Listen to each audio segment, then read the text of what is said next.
scripted. I wanna equip you and use against my enemies, yeah.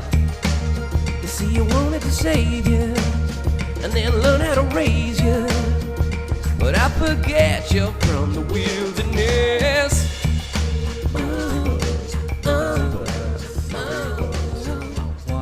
Animals of the Pleistocene. Some would think they're very mean, but I think that they're really sound. There's a pub in Wexford called the Sky Underground. Eamon is known to be an arse hound. Think about that. I like, yeah. What I really like about that one is the second verse, where it goes, "There's also a pub called Simon's Place. I've seen Rob Billington in there, a disgrace. Oh, so hammered on whiskey, he can't get his dick up past his knee. Oh, God, Rob, when you gonna get clean?" I like how you imply that my flaccid penis is past my knob. That's It's pretty good. giant, yeah. Now, to be fair, I'm making that up on the spot. I'm just saying just whatever comes into my head. So, yep, I gave you a backhanded compliment there that you have a flaccid penis that is down below your knee. So, Makala Member congratulations, penis. Tripod Billing.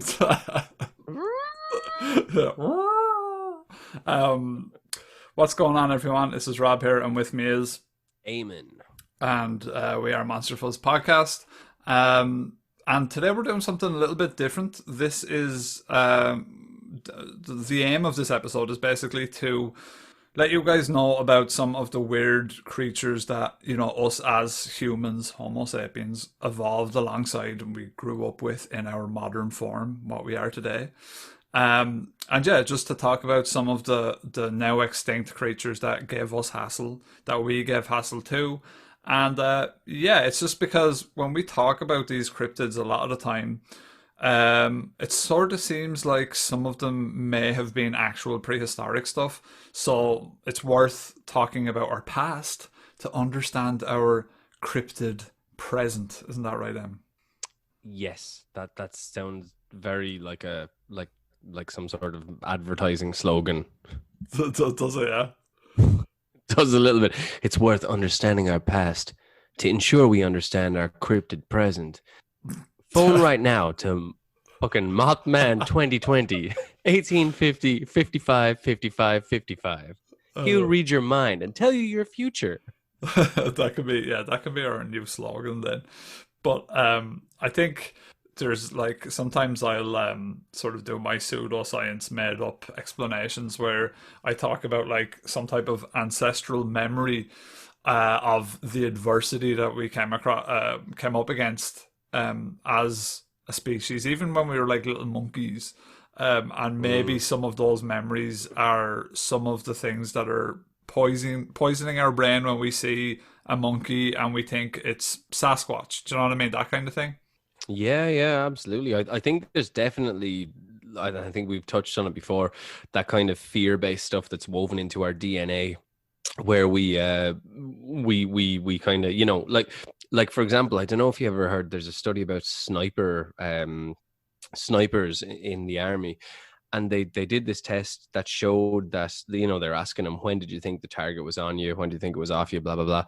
But there's some sort of latent sixth sense where when the target was on them in this training, they thought more often than not, or more past, I suppose, what am I trying to say here? more past something that was just like out of Eamon Dunphy. But we had basically, yeah, long story short, we had kind of a sixth sense in that we could sense when something was focused on us, you know, which you would imagine maybe an animal a long time ago or even now has that kind of it's a sense when it's prey, if it can sense a predator coming for it, some sort of extra sensory thing to say, oh, something's watching me. You know, that makes sense that something would have that. Yeah, it's that like, you know, when you're walking down the town or you're somewhere and you sort of feel like someone's looking at you, that kind of feeling. It's like, am I being watched? Yeah. And I think the studies as well, so they did one with snipers for sure, and it showed like basically it's something to do with if it's 50% or higher, and this is a really dumb way of phrasing it, but there's some sort of scientific number, say, or percentage, where they say when it gets to this percentage, it's showing that it's not it's basically it's showing there's some link here. It's not just coincidence. Something is happening here. People are responding to things. I think they did a similar one with supermarkets with like one-way mirrors. So you are walking past it, and people, whatever way they did it, they kind of concluded that when people walk past under such a mirror, like obviously you might look at yourself or check your hair or whatever, but people had this sense that someone was looking at them more often than what the science would phrase as being coincidental, if that makes sense. Yeah, which is really interesting because, like, if proven to be true, I suppose you could say that there's some sort of extra sense there, and because it's really crazy to think like that someone who is like 10 to 15 to 20 feet away, whatever, is looking at me through possibly obstacles and loads of different things, and I can somehow sense that. It's an unusual thing, but having said that, it obviously doesn't always happen because, like, you know, obviously there's things like assassinations and such a thing that happens, and people don't know any wiser to it. So if it is a sense, I wonder, is it a sense that only some people have? Is it a sense that you can sharpen? Is it just some type of like paranoia thing? Yeah, well, I mean, it could be something like you know, for example, there's X% of us that have like the Neanderthal gene. You know, so like there's a certain amount of humans that basically just have that gene. So potentially, is there some sort of a link? I think there's another. I think we all have it. It's just a question of what percentage, you know. What percentage you have. But even with stuff like, say, blood types, so type O and type A, for example, I think O is it's much more of a stronger blood type in terms of immunity, whereas A is weaker. A tends to get sicker more. Right. So it could be some sort of maybe genetic thing where you have a certain cross section of genes that, I don't know, maybe allows you to kind of have an idea when someone's at you, or maybe it's something that doesn't work all the time. Like I get, we're not trying to say that people are, you know, Peter Parker, Spider-Man, and they're like, oh, it's tingling, I have something fucking about to kick off. But there's something there. There's some extra sensory stuff. I certainly know, for me anecdotally, when my grandfather died, at the time he died in Ireland, one of my aunts was in Canada, and she sort of just broke down crying and had like a little bit of a wobbler about my granddad, saying like, "Daddy, don't leave me," and shit like this, just at the same time. So I think there's definitely some sort of extrasensory stuff we have, but you know, it's extrasensory, and we can't really do the science on it right now. So you're left with a bit of a mystery, say, or even those stuff where you hear about people who have, you know, there's some car maybe is driven on someone they care about, and they're able to lift the car when they shouldn't be. Yeah, like they tap into some strength or something. It's that. Sorry, there was that. Did you ever hear that thing with the Egyptologist guy? I can't remember his name. I should really know his name. He's the guy that went to Tutankhamun's tomb and all that. But apparently when he died, his dog in England, he died, I think, in Egypt or somewhere like that. But his dog wouldn't stop barking all night and things like that. Yeah, I think that stuff's definitely, there's some sort of truth in it. Like, have you know entanglement, like like if you split an atom and you put one here and put one on the moon, and you turn a half, the other half automatically turns. Like that's in quantum physics. Okay, that's interesting. So there, it maintains some sort of connection, and I think with us, with humans, with animals, with anything, I think the same is probably true. It's just we don't understand it. We don't understand what the metrics are, the optics. We just like, we're like, I don't know, like, but we know anecdotally that this stuff happens sometimes. We just don't know why. We don't know what would you say? We don't know what the building blocks you need to make it happen are. But there's definitely some sort of weird extrasensory stuff that does happen. I think everybody has these interesting little tales of their family or someone from their family. I know when my grandmother was dying, she would have visions of her brother, her youngest brother, who would have died like decades before, when he was just a boy. But she would see him in the hospital, you know, coming to like sort of take her away, say to the next place. You're right off tonight, by aren't you? Yeah, I'm having the crack tonight now, man. Kicking off. Carney's funeral home. Fucking chat.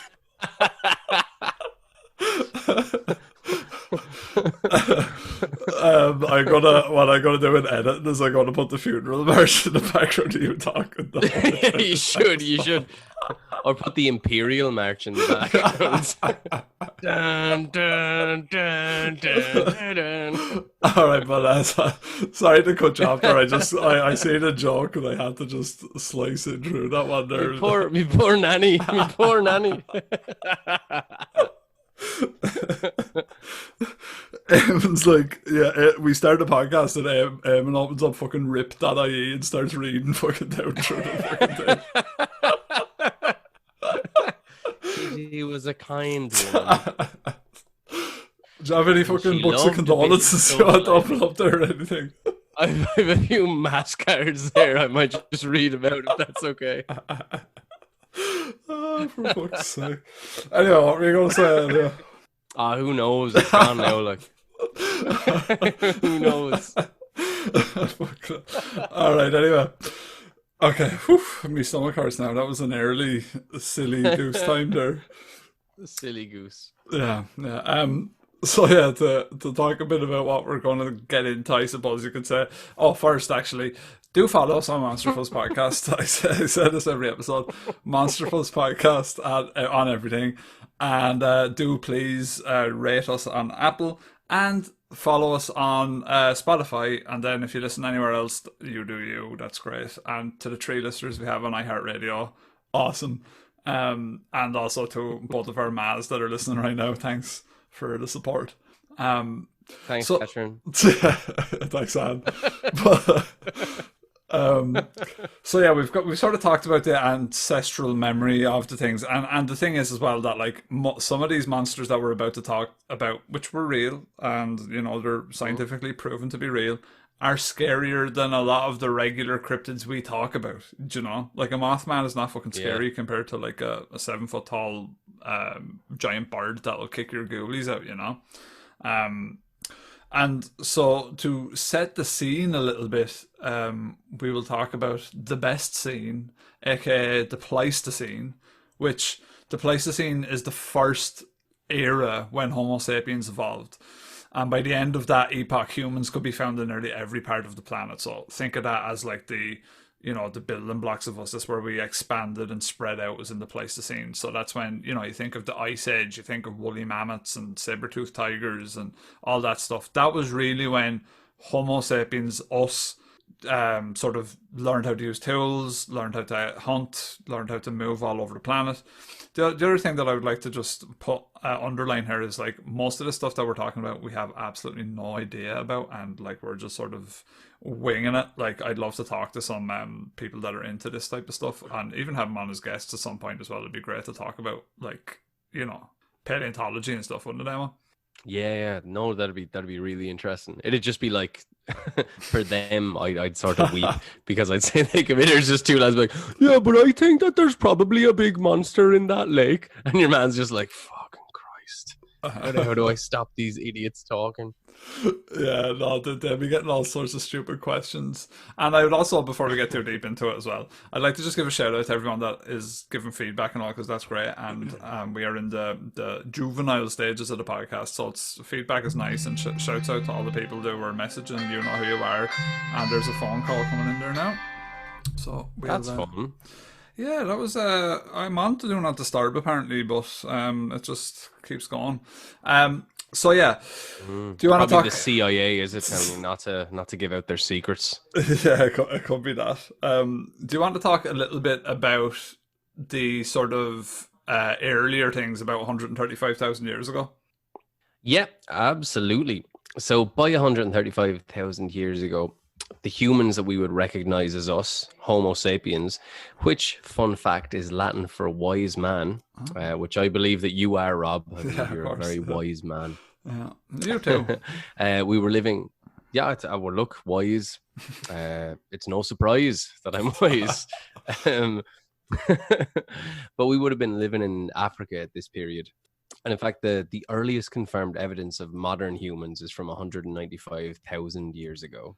So that's quite a long time ago. Like that's I think 135,000 years was like for a long time sort of the accepted early estimate, you know, and then it's sort of evidence started to come out that it was 195,000 years ago that we have evidence of us sort of mucking about the place. So it's interesting, but yeah, it was around that time that the global climate entered a period of cold and dry conditions that lasted for about 70,000 years, which was a phase called marine isotope stage 6. In interior Africa, this shift triggered drought conditions so severe that much of the continent would have become uninhabitable.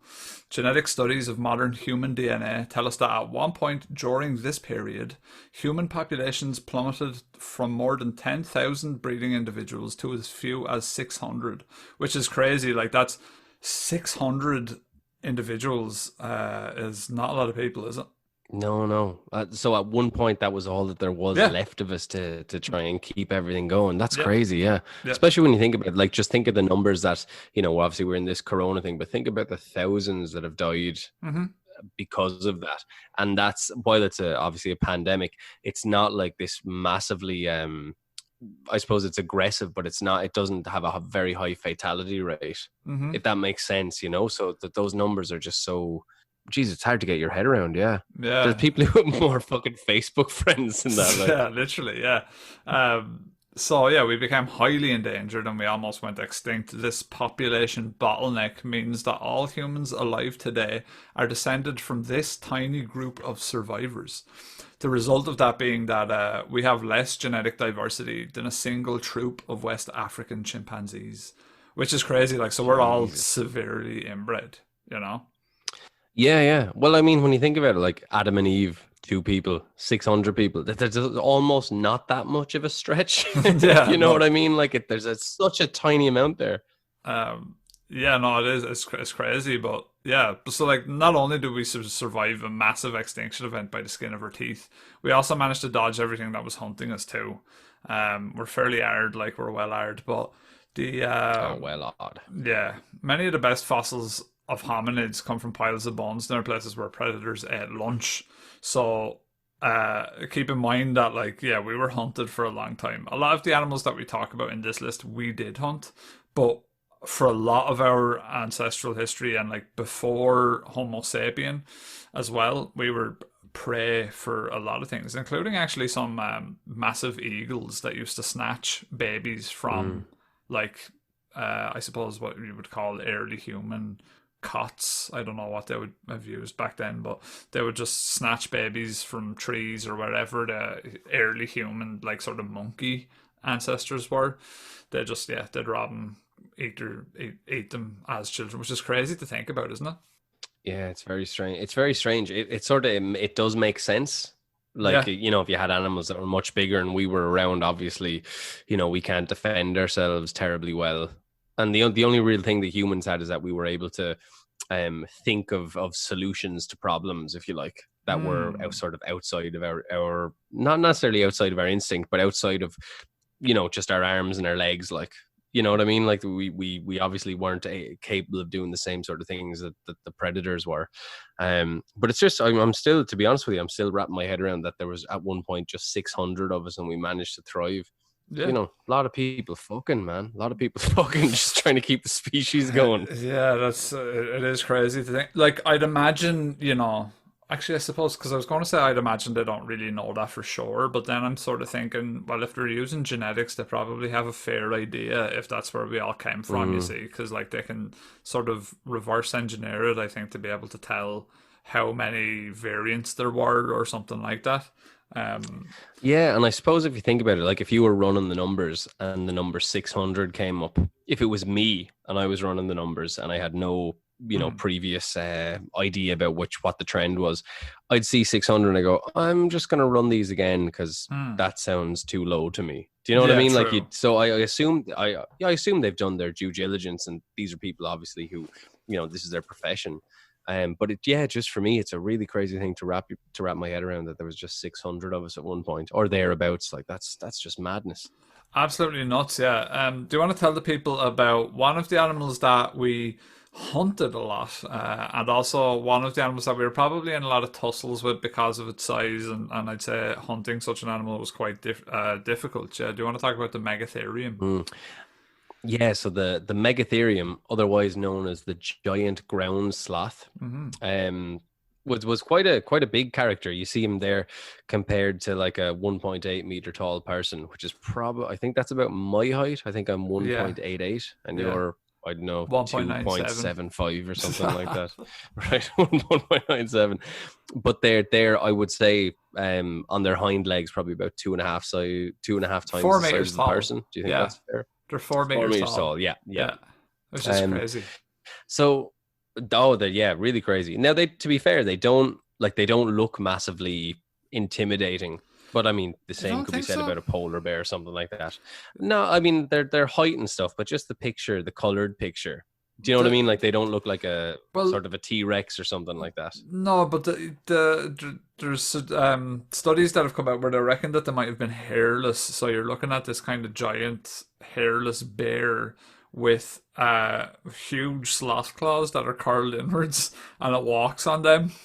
I don't know, man. I'd say in person it probably looks that. You're right. The picture that we have as reference here, guys, they do look a little bit sort of cuddly and sort of benign.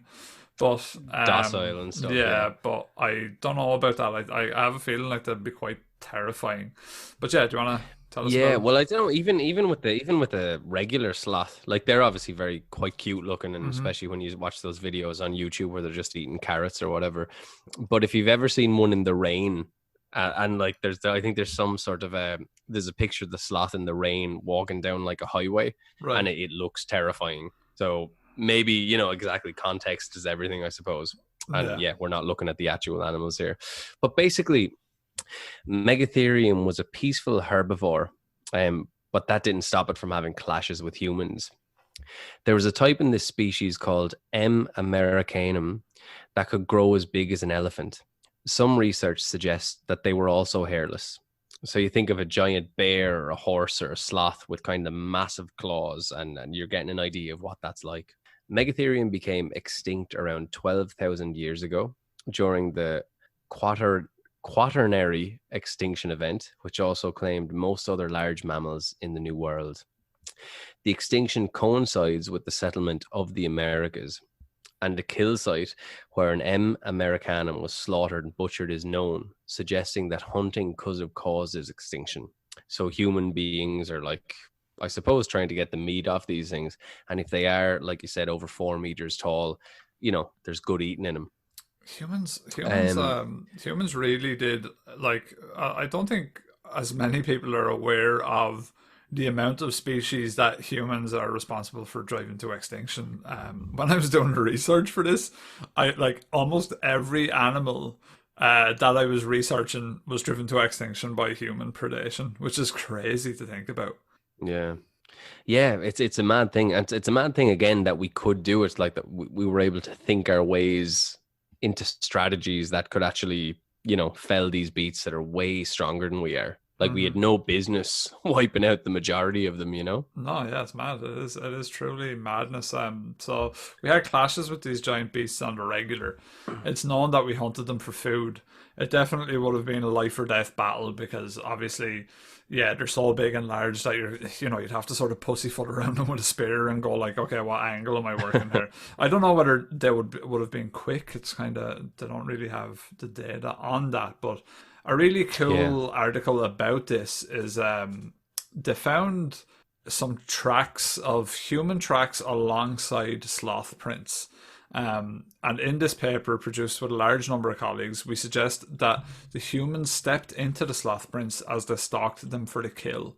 We have also identified large flailing circles that record the sloth rising up on its hind legs and swinging its forelegs, presumably in a defensive sweeping motion to keep the hunters at bay.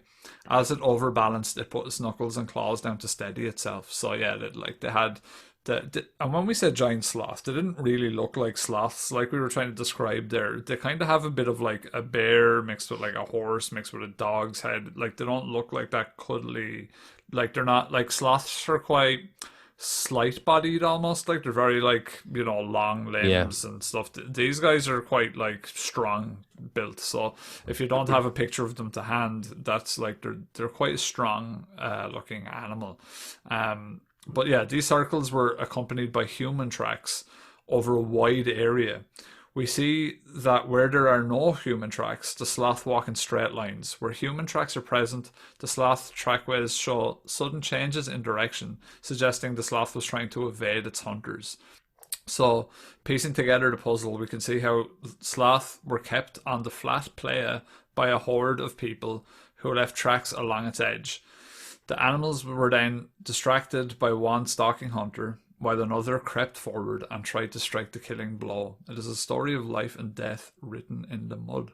So even back then, like humans had sort of ways to fight with these big giant sloths that have obviously tactics where probably groups would circle them and things like that, and they'd probably, much like wolves, I'd imagine, they tried to like isolate the weak, maybe. Yeah, yeah. No, absolutely. I mean, like that. I think the funny thing about that is that there's sort of a formula that they follow, you know, which means that we must have had to look at it, identify it, read it, and then come up with strategies to basically, you know, if we hunted them to extinction, it means that we were seeing what they were doing, learning, and then putting whatever we thought we could into practice to try and kill them, you know, which is it's an interesting way of looking at it, you know. And I love that quote as well. It's a story of life and death written in mud. That's Yeah. I don't know. That seems like it could be the intro to a movie, you know. It's a nice line. It's very interesting, and it's cool that we have those footprints and all that preserved. It really does offer an insight that we wouldn't have got otherwise. But yeah, it seems like a no-brainer that tales of battles with giant megatherium would have been told over the campfire in our ancestors' pasts. So you can imagine, and this is why I'm trying to link these beasts with cryptids, and that's it's obviously 100% possible that hunters were telling tales around the campfire to like scare the wife and kids or of the tribes, and say, oh, there was this, you know, huge beast and we fought him and look at the size of his claws and this and that. And I can easily see how that would be passed through generations to evolve into what we now know as modern cryptid stories. Do you know what I'm saying? Yeah, absolutely. Yeah, the wiring, you know, like in our brains of just hearing those stories over and over again. Like even when you think about ghosts or something like that, those stories have been told for so long. Like let's say we never heard a story of a ghost ever, you know, no one ever mentioned a ghost. It would be interesting to see if anybody would report something like that. Do you know what I mean? Yeah, it is, yeah, because they might be locked up for being a mental, so they'll be like, do I want to be a mental or will I talk about it? It is an interesting dilemma for sure. Do you want to tell the people about a massive 2 meter tall dinosaur looking bird called the Genyornis? Oh, the Jenny Ornis. Jenny Ornis. Nice old lady. As you've written here, old Jenny was native to Australia. Yeah, that's her name. But I like that, old Jenny. Jen for short, you know. Sure, we've all gone out with a Jen or two and we paid the price.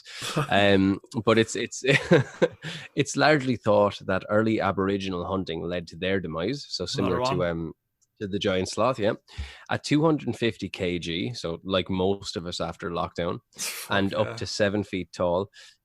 Yeah, man, it's hitting. At 250 kg and up to 7 feet tall, it's impressive that they were willing to chance around robbing a nest so that they could basically eat the eggs, you know. So our guys are like, yeah, let's take these eggs, let's hope for the best. Let's go. Yeah, the boys are wanting to make fucking eggs Benedict, and they've got a fucking like, it's a 250 kilo, by the way, is just, again, for people that aren't kilo savvy, because like there's places that do like stone as weight and, you know, different units for weight. Like, I'm a almost 2 meter tall man, and I weigh 94 kilos. So like, yeah, so this was over double my weight, 2.5 me's and 7 foot tall. So it was taller than me, and it weighed 2.5 me's, which is a very, very strong bird. And like, to actually describe it, it looked like a dinosaur. It looked like a more robust sort of ostrich. I don't even think it looks like an ostrich, though, does it? Yeah, that's no. I mean, that's the first thing that jumped into my head was the ostrich. You know, like of anything that I can sort of like reference that's alive currently. Maybe a think cassowary. ostrich is. Do you know those guys, cassowaries? I don't know what that is. Do you No. not? I Okay. don't know cassowary. No, I don't think so. They're a cassowary. Let me just check cassowary. Cassowary. The cassowaries are badass. Like, they're like the closest thing to like a modern day dinosaur. And they've got like a raptor claw, and they can gut you with that. They're very aggressive as well. Oh, okay, yeah. They have a horn on their head. Horny head, Jim. And they have kind of a greeny turk. How many times have we referenced They have horny kind head, of a. Jim? I think we're just gonna have to keep doing it now until this eventually shuts down. But Hornyhead Jim's fucking his legal case shuts our podcast down. But yeah, that kind of turquoise head, like the color almost looks like it shouldn't be real, doesn't it? Yeah, they're cool. So yeah, it looks like a giant cassowary, which is a terrifying bird. Oh, I think I kicked my desk there. Apologies. Do you want to talk about their eating habits? Yeah, so it's been suggested that they were omnivorous. So meat was absolutely on the menu. Interestingly, they would have had hooves rather than claws, which just sort of adds to the strangeness of them. Yeah, so as you've said there, how the Australians lost the emu war but won the terror bird war is beyond me. Yeah, like the emus are kicking the shit out of them, and like, you know, they're all in the military, and then the Aboriginals are wiping out a species of giant bird. It's kind of crazy. And just for people that don't know as well, there was like, wasn't it that the Australian military went in basically to cull the emus, and they had to retreat, or they just couldn't do it. Like, this is impossible. Because obviously when you hear emu war and with no context, you're like, what are these two guys talking about? But apparently, there was something there. Yeah, to just pretend like it's a proper war. Yeah, but that's what they call it, isn't it? That's my favorite part. Is like, yeah, it's fantastic. Yeah, it's a really good name for it. But yeah, if you're not familiar with the Great Australian Emu War, please do check it out. Yeah, you can Google that. It's there's a lot of funny little info on it. But like the Aboriginals in Australia, like, those guys were so badass, and they came across, like, they've had a really like a hard sort of path to go down as as Homo sapiens. They've had like a really probably a tougher time than the rest of us, because another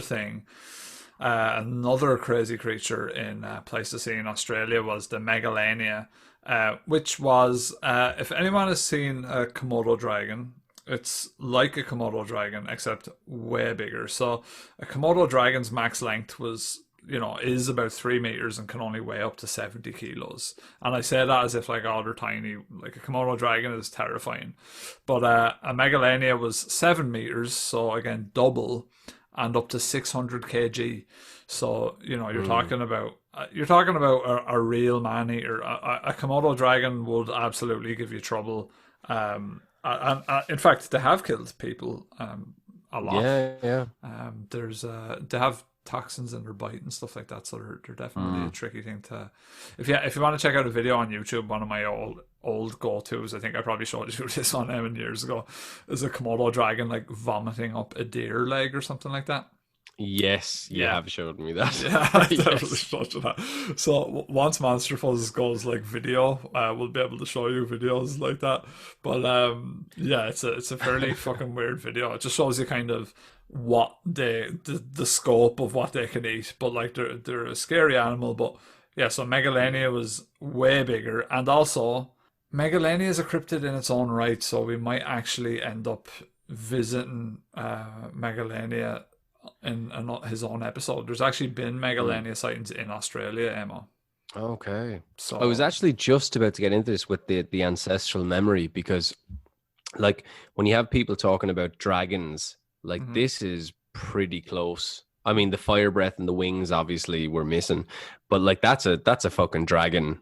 Those two things notwithstanding, do you know And what I mean? yeah, and I wonder actually, this is just a bit of like sort of off the cuff thinking here, but I wonder was like, and this is, you see, the thing about dragons is I think they originated in Europe. Like, I think the like legend of dragons is very European. So Mm. Megalania was never in Europe, I don't think. But so Megalania's bite was probably toxic. They reckon that. So I wonder was the Yeah. fire breath sort of a way to describe being poisoned from being bit? Yeah, I was actually just as you were saying that, I was about to say it back to you. Yeah, I completely think that. Like, because if you think about like I suppose describing something or trying to draw something that sort of makes sense, Mm-hmm. you know, you can't draw poison saliva. Like it Mm-hmm. doesn't make sense and it doesn't work as a story to pass down to people to tell them to stay the fuck away. And I think maybe part of the reason is if you say that a thing can breathe fire, you automatically keep a distance on it because you Mm-hmm. assume that that fire can travel, what, like, I don't know, 20 feet, 40 feet, something like that. Mm-hmm. So, in a sense, it almost makes sense to say this because it makes you stay further away from this animal than is necessary just to avoid the toxic bite, if that makes sense. Like it's Mm-hmm. a cautionary sort of a tale that helps you stay alive, which is what I mean, if there's only 600 of us at one point, surely that's the most important thing. So maybe these stories are told with a sense of embellishment to just help you take an extra precaution, similar to this COVID thing, where you know you're wearing gas, you're wearing face masks and Mm. washing your hands all the time. Like you probably, I'm not saying that you don't need to, but you're being overly cautious to try Yeah. to avoid the spread of it. Does that make Yeah, sense? like I wonder, like back in the day, where like the Aboriginals, like lads, like were dying here from loads of random shit. Like we can only eat Weetabix and all now because we might get poisoned if we eat those weird berries over there and things like that. Yeah. Yeah, absolutely, absolutely. You just eat the Weetabix, leave them alone. If you ever, if you ever, if you ever want to do an elimination diet, just live on Weetabix and soy milk, and then Soy boy. yeah, if you have to become the ultimate soy boy, you just live on Weetabix and soy milk, I and wanna then be the very best, ultimate soy boy. Boom, boom, boom. To drink the soy is my real test. To drink all the soy. so and then what you have for dinner is lentils, just with nothing. You just cook lentils with water, and that's like the It's soy like this diet. is the diet that leads to depression. The depression diet. Yeah, that's what the Aboriginals were on, just to make sure that they didn't dwindle their numbers. But so yeah, they reckon that Megalania was the apex predator of the time, and the marsupial lion, which we will talk about. I don't know if he's in this episode. I have a lot of notes, so I'm not sure whether I put him in this one. But the marsupial lion is called Thylacoleo carnifex, and he's a pretty cool dude in his own right. So I've done a lot of reading into him, so that's why I can't remember if he's further down here. But and there's also an extinct crocodile called Quincana, which he was another competitor with Megalania. So that's what I'm saying about Australia at the time. You know, you've got huge birds, you've got Megalania, you've got this marsupial lion, you've got extinct crocodiles, you have all the stuff that's alive now that we know about. Those are all still there. Yeah. So it's a very precarious place, especially like when you think about as well that most of the place is desert. I'm not sure what it would have been like at that time. Maybe there was more grass and things like that. But yeah, Megalania is believed to exist in some circles. So yeah, we'll definitely touch back on him. They reckon that he was venomous, as we were talking about. It would make him the largest venomous vertebrate to have existed, or at least that we know of. But do you want to tell people about the Aboriginal stories? Yeah, so in many Aboriginal stories that have been handed down through oral record and cave paintings that have been discovered, it suggested that some of these reptiles were capable of bringing fire and other destruction along with them. Additionally, the fossils of these creatures suggest that they were not purely terrestrial creatures, but may also have had aquatic abilities. This thought is supported by an Aboriginal tale that speaks of Megalania Prisia, who wandered into the ocean. The story claims that the Megalania Prisia happened to wander into the ocean and began to swim. While in the ocean, it was attacked by a great white shark. So this sounds like a fantastic movie already. And the two creatures began to fight each other. The Megalania was able to overcome the shark and drag the carcass of the great white back to the shore. The story ends with the depiction of the Megalania feasting on the carcass of the shark. So that story is apparently relatively fresh among the Aboriginal people. So within the last few hundred years, which leads many people to believe that the Megalania has yet to go extinct. What's more is that there are supposed sightings of the creature dating from the 1800s all the way up to the present day. These stories have brought excitement among cryptozoologists who believe that it's only a matter of time before the carcass of one of these beasts is found and we're able to study it and get a bit more information on it. But that's a scary thought, to think that an animal like that is still sort of roaming the bush, if you like. It's a really cool story about the shark. I kind of think like that did happen, but not in the way that they think. I reckon what could have happened there is maybe some Aboriginal people wandered upon a Megalania eating a washed up shark carcass, maybe a dead one. Or like maybe an injured shark that was like in the shallows. Maybe a Megalania came along and pulled him out of the water and started like fucking his shit up. Yeah. You know? Well, yeah, absolutely. Because we do have a lot of videos and stuff online that show sharks that get kind of beached and then people, try and put them back in the water or whatever. So if we're seeing stuff like that online and there's dozens of videos of it, then you'd imagine it's pretty possible that what you've described there could have happened, Yeah, so it's definitely an interesting one. So Megalania, he's on the short list to be revisited, and I'm sure that if he's kind of a badass, that's a badass animal, man. That's a serious animal. That's like, I'm like getting level 4 on the cryptozoology dick hardening scale for you know what I mean. That's a good I like that animal. That's a good animal. He's cool. He can swim. He can fuck up sharks possibly, and he possibly has fire breathing abilities. So yeah, he's definitely on the up as a cryptid. So yeah, and also like it's cool because in the future, if we cover like say lizard cryptids, like we know now that we have Megalania as reference. Do you know what I mean? Yeah, absolutely.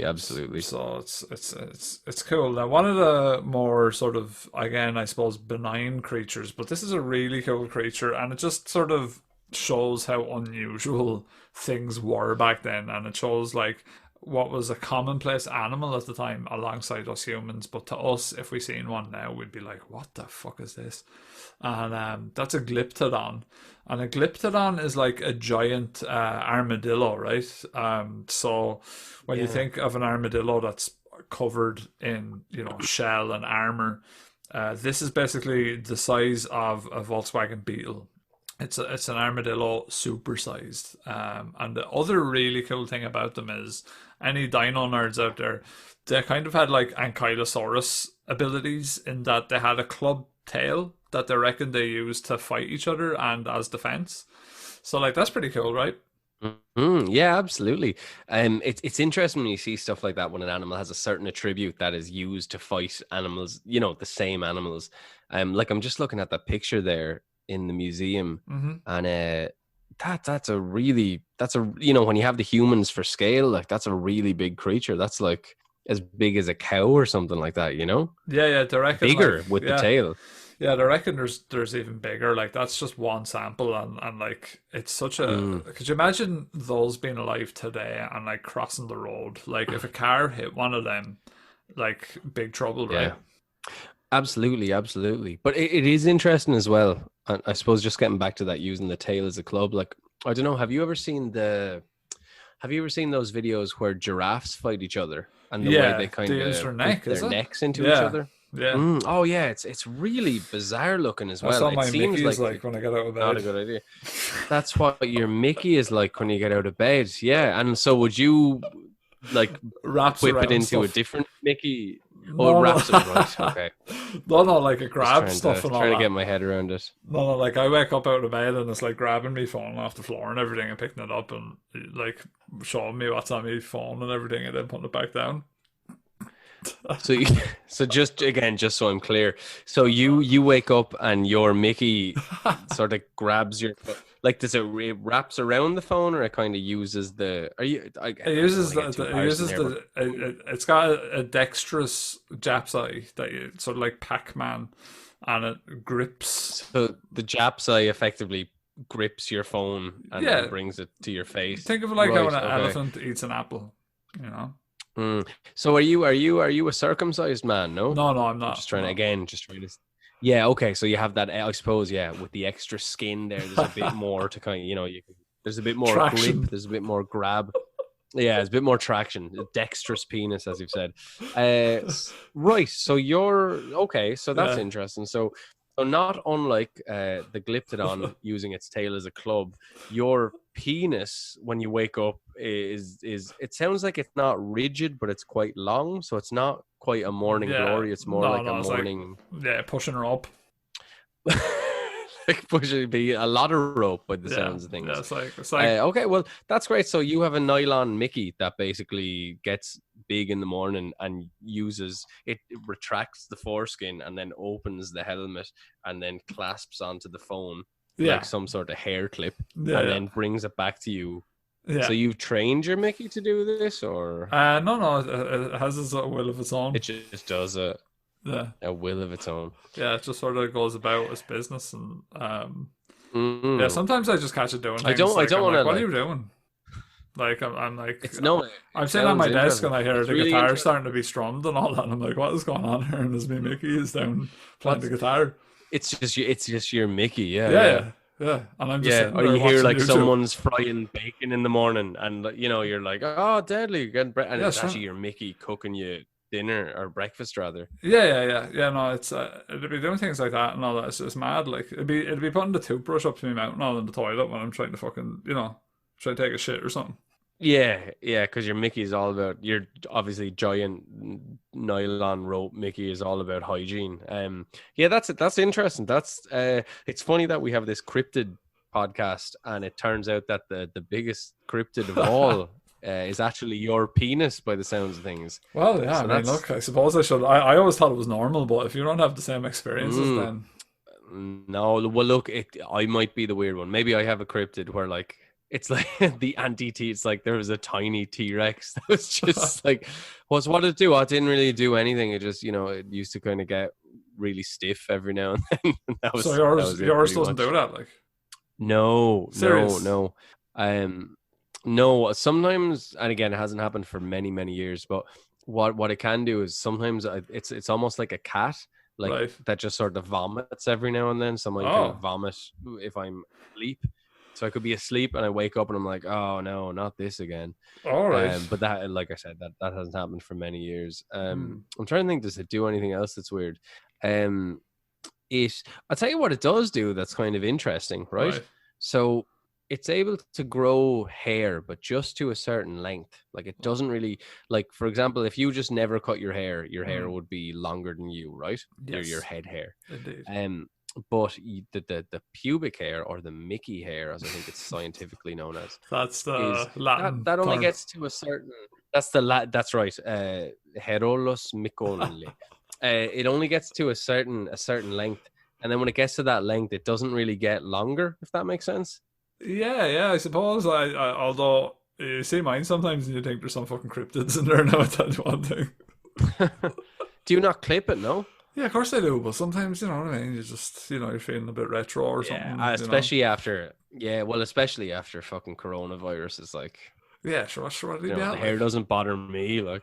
Yeah, what Yeah, have you done? we've gone wildly off the rails here, man. Wildly off We the were rails. talking about this And really also, interesting, like, Glyptodon, and, like, then we just got onto, like, sentient Mickeys and, shaving her fucking gooch. which to be fair, I think that's something you should get not checked out like it's a bad thing, but just like there's an anime called Parasite, which is about like this parasite that gets into people and it can make them like their arms and shit go like Mr. Elastic from the Fantastic Four, and the hand can like talk to them and shit and like warn them of other parasite people that are around. And it sounds like you have that in your Mickey, which is just beggars belief, really. But I have to get really close because he'll hear me. What am I supposed to do? Who do I talk to? I think the doctor is probably your best bet. He can't hear you. I have a headset on. All right, the doctor is your best bet. You better wake him up now. I'm fucked. Oh no! You just hear you getting thrashed around the room. No! Stop it! If I die, we both die. Those are the words that, like, I think that is the cure to cancer. If you're able to talk to cancer and go here, like, what are you playing at? If I die, you die. Like, come on, like, be sound. Yeah, please. yeah. It's one of those things though as well with the body, like that's really frustrating, is that you have the mind, the intellectual side, and you have the body, and it's like your mind knows. It's like, I know. Like, for example, if it's just like, hey, we need to stop eating so many chocolate biscuits because I'm putting on a paunch. But like it's like it, but you have to subconsciously get into your mind using like a different language almost to try and make that a new habit, if that makes sense. Yeah, I hear you can't just say, I'm not doing that no more. That's the end of it. Like, it doesn't work, You have to, whatever your issue is, like it's really funny to be aware of an issue and know that you need to change your behavior and not be able to do it. Like that's bizarre. Yeah, it's a motherfucker for sure. So now the Glyptodon. Fuck me. With its rounded bony shell and squat limbs, it superficially resembles. It doesn't work after what you've said. Like, it doesn't, like, none of this matters anymore.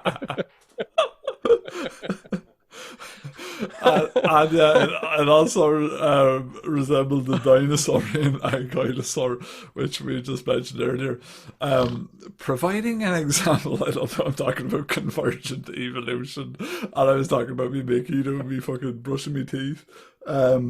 Yeah, so it provides an example of convergent evolution of unrelated lineages into similar forms. So that's actually really interesting. And what it means by that is, ankylosaurs evolved to look the way they did with their bony plates and their club tail to evade dinosaurs. Basically they developed all these defenses to fight off huge ass fucking dinosaurs. And similarly enough, the Glyptodon evolved in much the same way in a totally different time frame, with totally different threats, possibly. Yeah, absolutely. What do you laugh at? I don't know what to say. I'm still stuck with like your fucking Mickey just going about its business while you're asleep. Like, I'm not with it right now. Like, man, I don't even know if you can like get a roommate. No, I can't. Can't. I've slept in tents with you and shit before, and I'm really worried about what might happen now. Yeah, actually, yeah. We might have to consult them and see what the crack is. But yeah, so Glyptodon was another animal in this list that was likely wiped out by human predation. So there's another one that's 3, possibly all of them actually. So 4 of 4. Yeah. It is said that early hunters used their massive shells as shelters in tough weather. So a throwback to Luke Skywalker getting inside a tauntaun on Hoth, which was one of those like badass scenes where he was freezing to death and he opened the fucking tauntaun and all the condoms filled with jam fell out onto the floor. Do you remember that?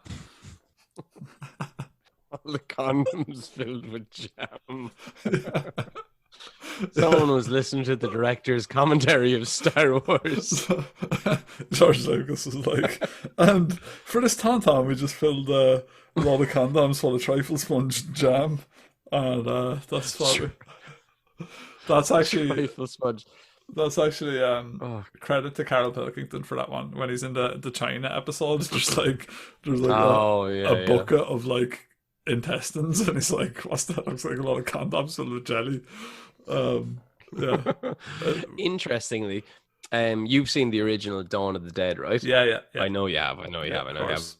So in the original Dawn of the Dead, you know, it's near the start of the movie, and the SWAT team guys are going in through the apartments, I think so. Yeah. and there is a zombie. So there's a zombie. He kind of he bites his wife's shoulder, kind of just where sort of her neck meets her shoulder, kind of a thing. That part, the Hmm. trapezoid. I don't know, Yep. but anyway, bites that, so he bites it off, and they shoot him in the head, and his head explodes. But I was watching the commentary with Tom Savini years and years ago, Hmm. and he was saying that like for his special effects, he had like all sorts of crap in there in the prosthetic head to blow up when it got shot. And he said he had a load of condoms, like just because they make like a when you explode them, they look really gross and oily and shit. Like, and he said, yeah, just fire a load of like butcher meat in there and shit. Like so yeah. So you weren't too far off when you said Luke Skywalker found a load of condoms with trifle in them in the Twan on host, which is why I thought that you would watch the commentary or something like that. It was a similar, No. sort of thing, like in The Simpsons where they have to paint horses to look like cows because cows don't look like cows on camera. Yeah, no, it was that's all the Carol Pilkington and just how they kind of look in that film when he cuts open Yeah, the yeah. Tauntaun's belly. But it's really cool that hunters would have used Glyptodon, pardon me, Glyptodon shells as shelter because like they're definitely big enough. They're huge. Like you Mm. could absolutely sleep in one for the night, right? It's like a Oh little yeah, easy. mobile Yeah, one even person if you look tent. at this, yeah, and I think, do you know what I think? What do I you think think? that if we could find a way to genetically recreate the Hmm. glyptodons, we could solve this fucking homeless crisis. We could solve True. it. We don't have enough homes for people, but if we have enough glyptodon shells, we can at least make, you know, tents that are well fortified. So you're thinking about bringing them back just to exploit them, then? Yeah. I'm thinking about, instead of having a housing list, having a glyptodon list. And you're Okay. like, you're on the glyptodon list, and then they give you a glyptodon shell, and you're like, fuck yeah, I got my glyptodon shell. What And I about wonder if they give you the tail as well. Yeah, what about if you got a Glyptodon shell on the condition that you had to keep another Glyptodon as a pet? Oh, completely. I'm all in there. But Yeah, I yeah, think I'd, that I'd actually the go other homeless for glyptodon, that. that'd be cool. Yeah, I'd just go Yeah, homeless I'd be for that. like, what do I need this fucking house for? Like, what am I doing here? I'm gonna just fucking pay into my pension and then die one day, Yeah. or ride around on the back of a glyptodon. And I reckon you could make a really good connection with a glyptodon.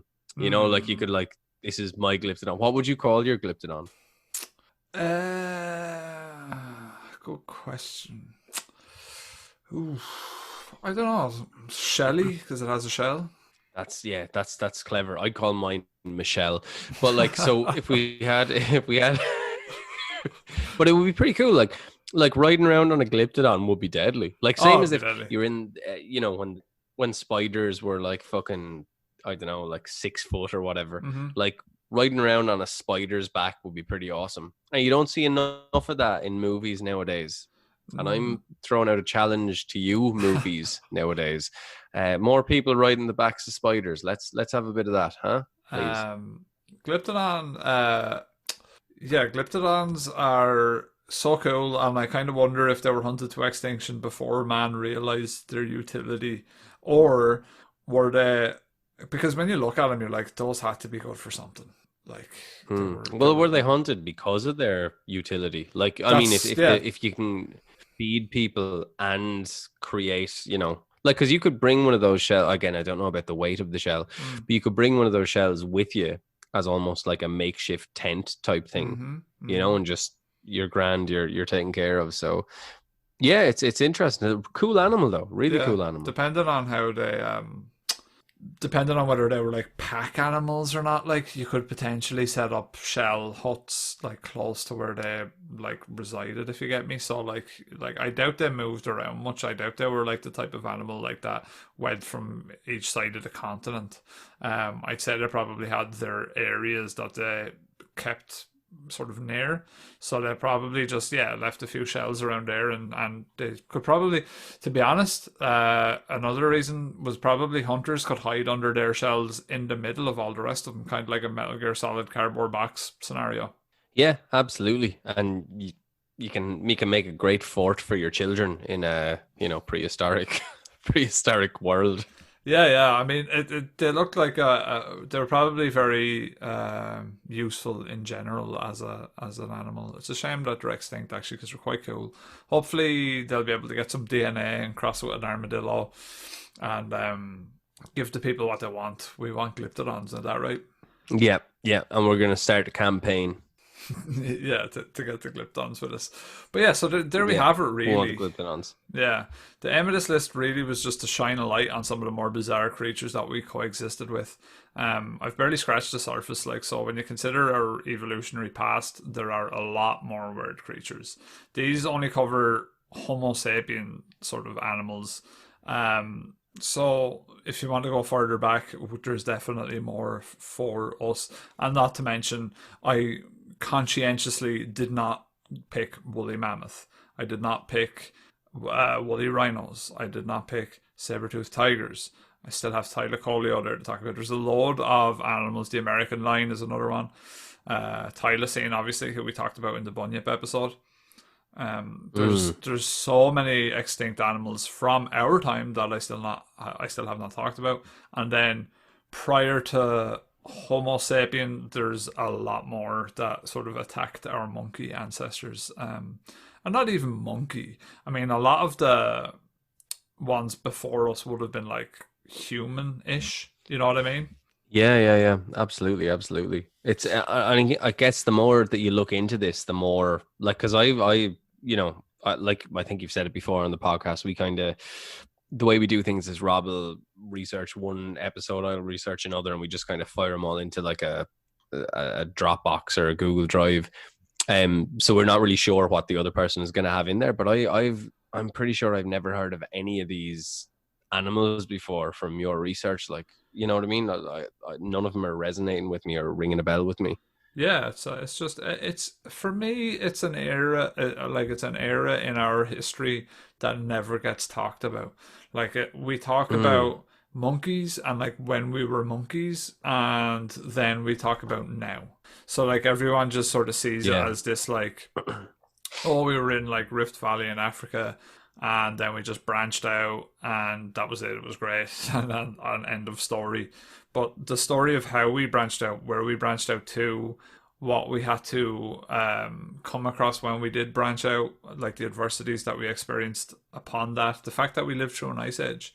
We've already lived as a species through an ice age, which is not really ever mentioned. You know, people are talking about all the climate change, and it is obviously going to be a fairly hairy situation for us to have to go through as a species, but we have already gone through it. And we only had glyptodon shells back then. So look at how badass we are now. We'll be well able.